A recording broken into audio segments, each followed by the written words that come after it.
Reading the Railway Series, Part 14. The Little Old Engine by the Reverend Wilbert Awdry.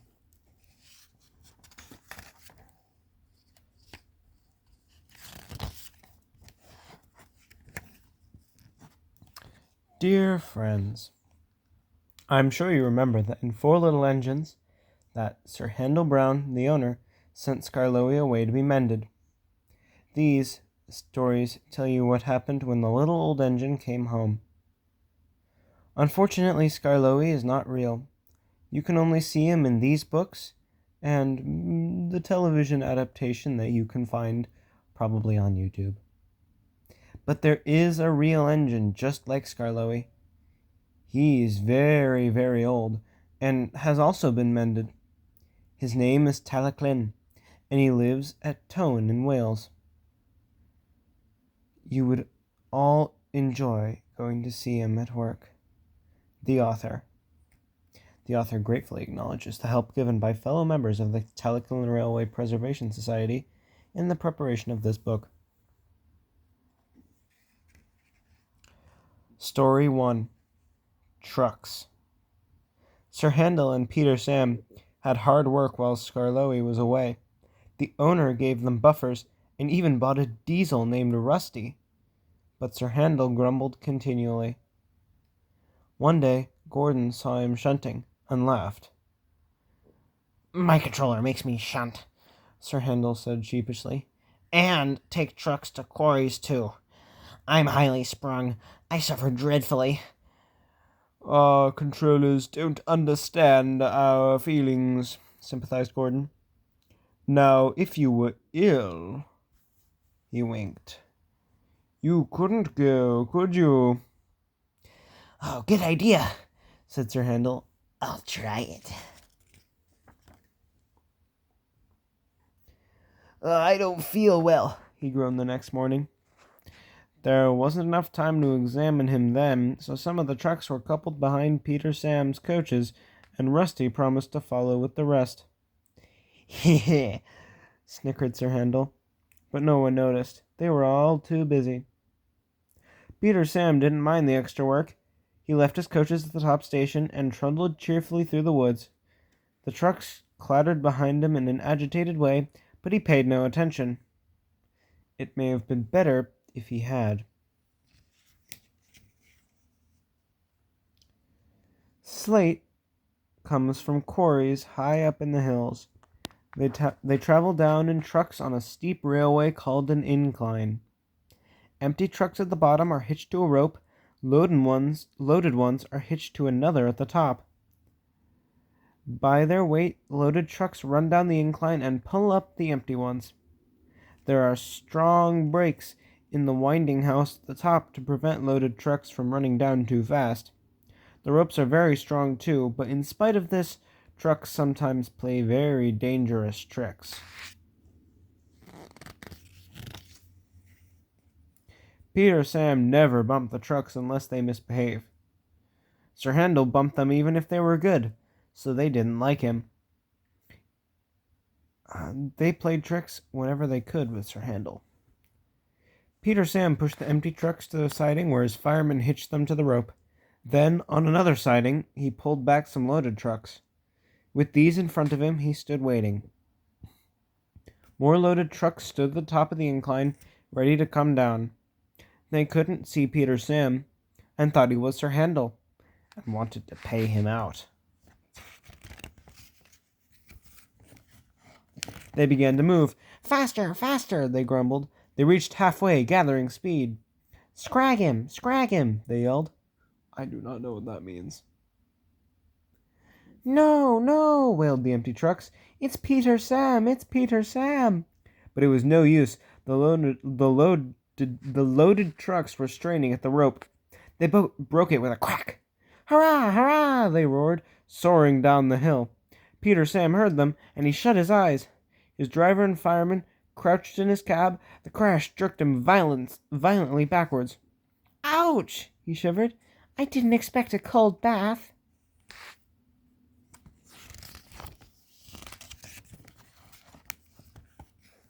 The water poured from a channel smashed by flying slates. He was soaked from funnel to cab. "Peep, peep," he spluttered, and was glad when he heard Rusty's answering "Burp." "Bust my buffers!" exclaimed Rusty. "What a mess! Never mind, Peter Sam. We'll get you out." They soon pulled Peter Sam away from the trucks. Peter Sam felt battered. His funnel was cracked and his boiler was dented, but he was glad that his driver and fireman were unhurt. He thanked Rusty and limped slowly home. Rusty stayed to help clear the wreckage.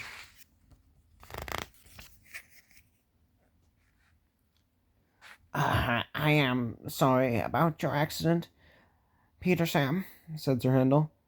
"I always stand well back. Trucks don't like me, you see."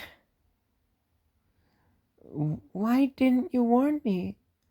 I didn't think. "You never do," said a stern voice. "You can start now while you are doing Peter Sam's work as well as your own. That'll teach you to pretend you are ill." Sir Handel did start thinking. He thought about thin controllers and about Gordon. He wanted to give Gordon a piece of his mind. Story 2. Home at last. Peter Sam wanted to start work, but the thin controller wouldn't let him. "Another day's rest will do you good," he said. "Besides, I've got a surprise for you." "For me, sir? How nice, sir. What is it, sir?" "Wait and see," smiled the thin controller. The surprise was Skarloey. "Oh," said Peter Sam, "I am glad you've come home." They lit Skarloey's fire, and he sizzled happily. "I feel all excited," he said, "just like a young engine. I'm longing to pull my dear old coaches again. Are they running nicely?" "Yes, they're running well," Peter Sam answered, "but we have 5 other coaches now." Skarloey was interested. "Oh," he said, "tell me about them." "Cora is a guard's van. She isn't as big as Beatrice, and she hasn't a ticket window, but I like her best. She was my guard's van in the old days. Ada, Jane, and Mabel are plain. They have no roofs. Sir Handel says they're trucks, but they have seats," said Peter Sam, "so I say they're coaches. What do you think, Skarloey?" The old engine smiled. "If they have seats, they're coaches," he said firmly.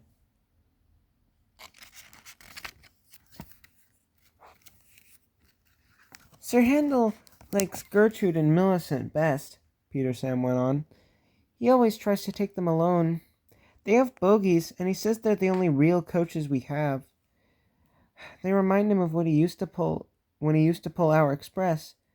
Both have seats for passengers, but Millicent has a guard as well. He sells tickets and travels in a tiny cupboard place." "I don't like that," he remarked earnestly. "Guards are very important. They need vans. They shouldn't be put into cupboards." Skarloey said nothing, so Peter Sam continued. Did Rusty help you off your truck?" "Yes, they say they've come to mend the line and do odd jobs. I like them," smiled Skarloey. "So do I." And Peter Sam explained how kind Rusty was when he had his accident. "It's a pity Duncan doesn't like him." "Who is Duncan?" "He came as a spare engine after my accident." "Is he useful?" "He'll pull anything, and I'm sure he means well, but he's bouncy and rude. He used to work in a factory, and his language is often strong." "Oh, I understand," said Skarloey gravely. Just then the telephone rang. Skarloey's driver and fireman climbed into his cab. "Come on, old boy," they said. "Duncan is stuck in the tunnel and we'll have to get him out." Skarloey was pleased. He wanted a run and looked forward to meeting Duncan. They found Cora and some workmen and hurried up the line. How nice and smooth the rails are, thought Skarloey. They've mended all the old bumps. Rusty has helped to do that. I must tell them how nice it is.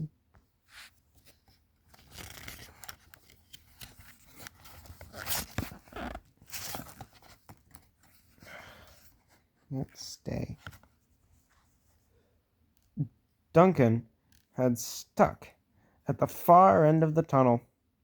His coaches were outside, and the passengers... Okay, this is not working. Here we go. And the passengers were helping the driver and fireman dislodge some rocks wedged between the top of his cab and the tunnel roof. Duncan was cross. I'm a plain, blunt engine, he kept saying. I speak as I find.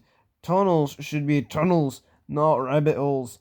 This railway is no good at all. Don't be silly, snapped his driver. This tunnel is quite big enough for engines who don't want to rock and roll. They cleared away the rocks, and Skarloey pulled Duncan and his coaches safely through. Cora was left on a siding, and the workmen stayed to make sure all was safe. Duncan grumbled all the way home, but Skarloey paid no attention. The thin controller was waiting for them. Listen to me, Duncan, he said. There is nothing wrong with that tunnel. You stuck in it because you do rock and roll. If it happens again, I'll cut down your cab and your funnel, too. Duncan was abashed, neither plain nor blunt for the whole evening. And that is our cover image.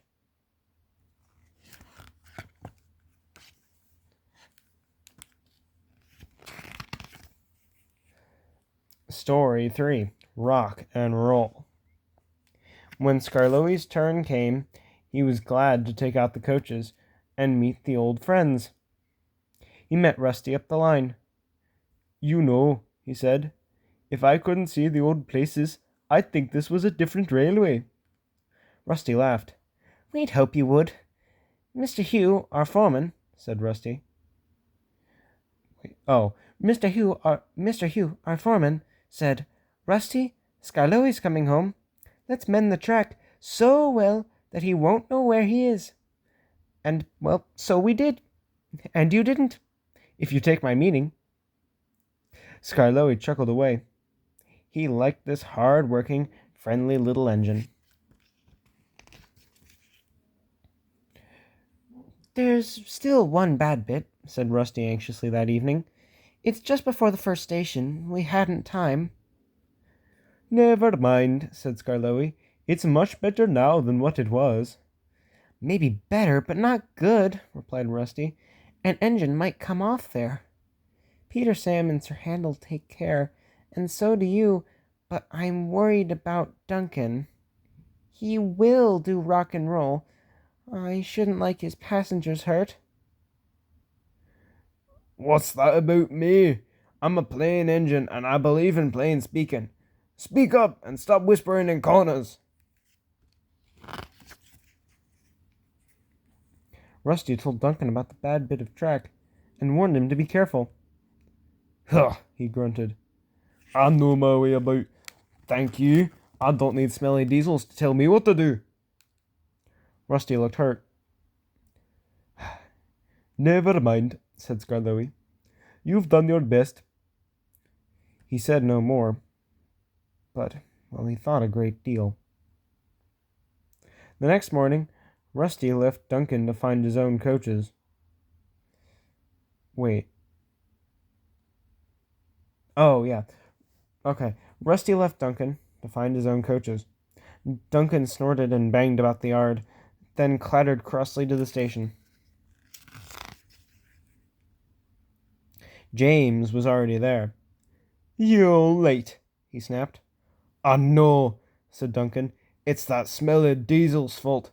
He thinks he can teach me how to stay off the rails, and then goes off and leaves me to find my own coaches. You poor engine, sympathized James.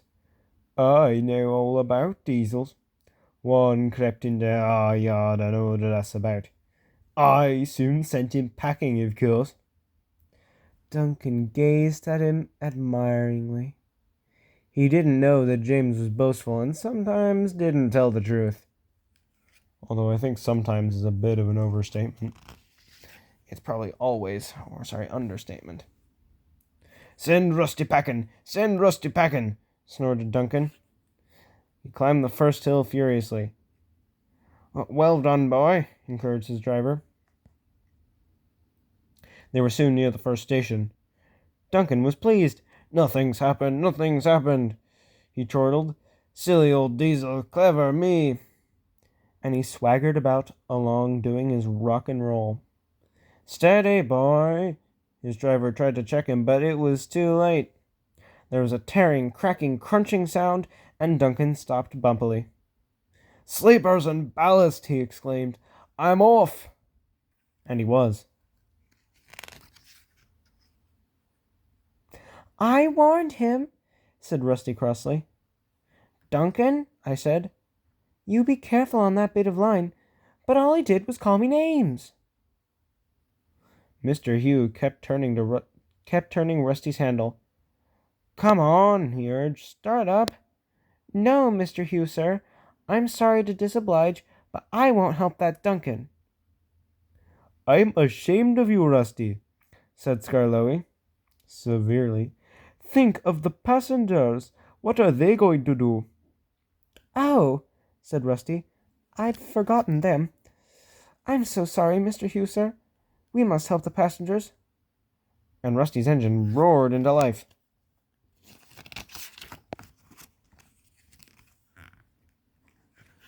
"Oh dear," thought Duncan. "Now everyone will know how silly I am." Presently, Mr. Hugh and Rusty brought sleepers and old rails.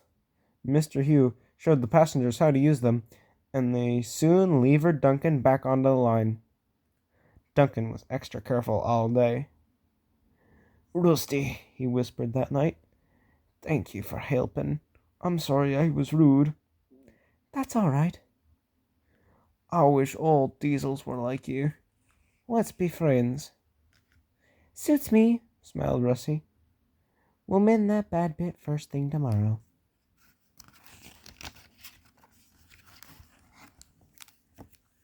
Story 4. Little Old Twins. One day, the owner brought some new people to see the railway. He showed them everything. They traveled in the trains and looked at stations and bridges and coaches. "Yes," they would say thoughtfully, "we'll take this," or "No, we won't take that." And they made notes in their books. Peter Sam whispered to Sir Handel, "Men came and did that on our old line." "And then," said Sir Handel, "soon after, it was sold," finished Peter Sam mournfully. Peter Sam didn't sing any more. He wanted to cry. The other engines were sad too. "What's the matter with you all?" his driver asked him one day. "You look like dying ducks." "We don't want to be sold," said Peter Sam miserably. "Sold?" The driver was surprised. "Who to?" "To those people who came and talked about taking things." "Oh, you silly engine," laughed his driver. "They're not going to buy us. They're going to take our pictures on television." And he tried to explain what that meant. "Not going to be sold, not going to be sold," sang Peter Sam. He could hardly wait to tell the others. He told them all about the television as well, and they were pleased and excited too, except for Sir Handel. "I don't hold with it," he grumbled. "Vulgar, I call it. Fancy Fancy, I'm probably not pronouncing this right, traipsing about. Making an exhibition of yourselves. I won't do it. I tell you, Charlie something indeed. Just let the thing controller over here. I'll tell him something." Skarloey said nothing. He just winked at Peter Sam. like this. It seems to be a running gag throughout this series. But the next day, when the Thin Controller came by...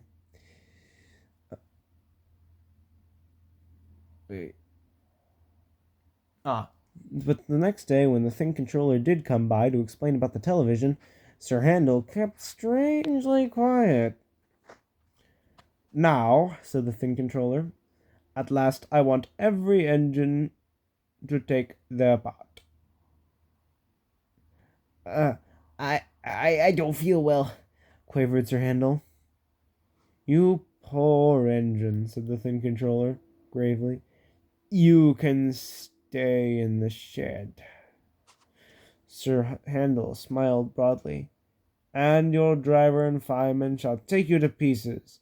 That will make a very interesting picture, just what we need." Sir Handel's feelings were beyond words. Take you to pieces. Oh my gosh, that's crazy. "That's that," said the Thin Controller. "Now, Skarloey, will you take Agnes, Ruth, Lucy, Jemima, and Beatrice?" "Oh, yes, please, sir. I was hoping you would let me have them." "Duncan shall have a good strain, while Rusty, with Mr. Hugh and the men, can show how we mend the line." "Please, sir, what about me, sir?" asked Peter Sam anxiously. The Thin Controller smiled. "You, Peter Sam, shall pull the special television train." Oh, sir, bubbled Peter Sam in ecstasy.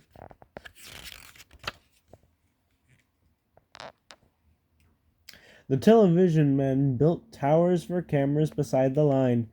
They put cameras on Ada, too, and some filled Gertrude with wires and instruments. Some trucks coupled behind carried aerials and generators. Everyone practiced hard until they knew just what they had to do. At long last the time came, and the announcer gave the signal. "We're on the air! We're on the air!" Oh, okay. Wait, no, that's Peter Sam. "We're on the air! We're on the air!" puffed Peter Sam, and he rolled the heavy train to the shops where Sir Handel was being mended. Sir Handel did not enjoy their visit. Yeah, I can imagine why. He got taken to pieces. Oh my gosh. "We're on the air! We're on the air!" chanted Peter Sam. He trundled over the bridge near the middle station. "Beep, beep," he whistled to Duncan. "We're coming!" The announcer talked to Duncan, and then they puffed over the second bridge to the quarry siding, where Rusty, Mr. Hugh, and the men were waiting to explain about their work. Soon they had to go. Peter Sam whistled, Rusty tooted in reply, and they clattered through the tunnel, rumbled over the viaduct near the waterfall, and at last rolled into the top station. The owner climbed down. "We arranged for television," he said, "to let everyone see our little old engine. We are very proud of him. 95 years old and good as new. There's nothing like him any more. 3 cheers for Skarloey!" "Beep, beep, beep," whistled Peter Sam, and everybody joined in.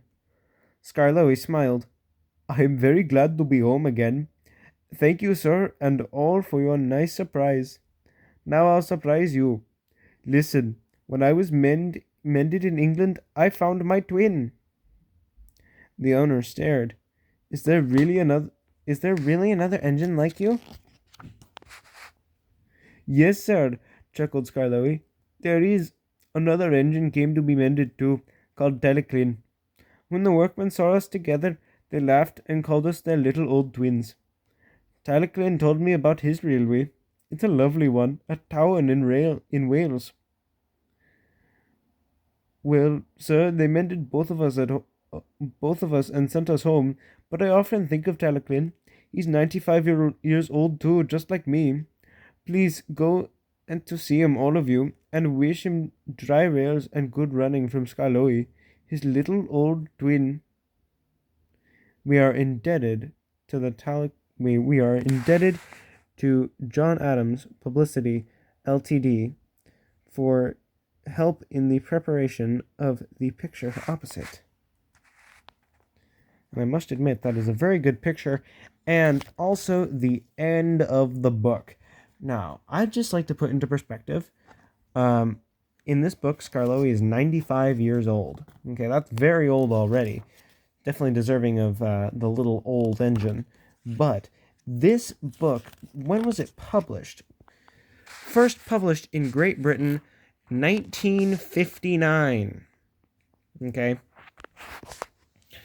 1959, that would make Skarloey, hold on, much older. I don't know how old, but much older. We'll say that much. But, yeah. Either way, have a good one.